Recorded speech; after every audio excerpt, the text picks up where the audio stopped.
Hey everyone, SSC CPU 2024 वाले बच्चे बार बार message कर रहे हैं कि सर कॉम्प्रिहेंशन, जो इंग्लिश का कॉम्प्रिहेंशन है उसको कैसे इंप्रूव करें।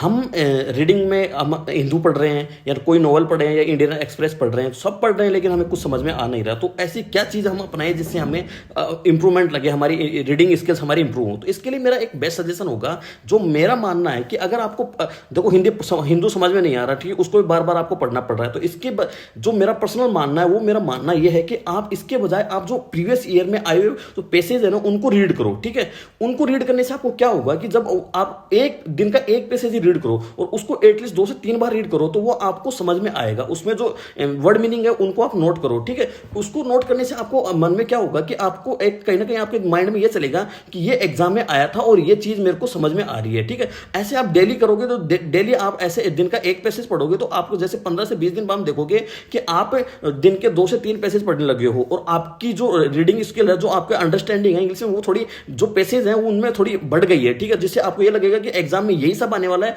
और इन्हीं सब में मेरे को इंप्रूवमेंट चाहिए था, और जिससे आपको थोड़ा कॉन्फिडेंस लगेगा कि क्योंकि जो चीजें आपकी एग्जाम में पूछी गई हैं वो आप पढ़ रहे हो। ठीक है, और वो आपको समझ में आ रही है। तो आपको एट द एंड चाहिए क्या, जो एग्जाम में आना है वही आपको समझ में आना चाहिए, जिससे आपको इंप्रूवमेंट लगे। ठीक है, तो ये चीजें करोगे तो आपको कहीं ना कहीं इंप्रूवमेंट दिखेगा। ठीक है, तो इस चीज को करो, और अगर इंप्रूवमेंट होता है तो आप मेरे को कमेंट सेक्शन में कमेंट करके जरूर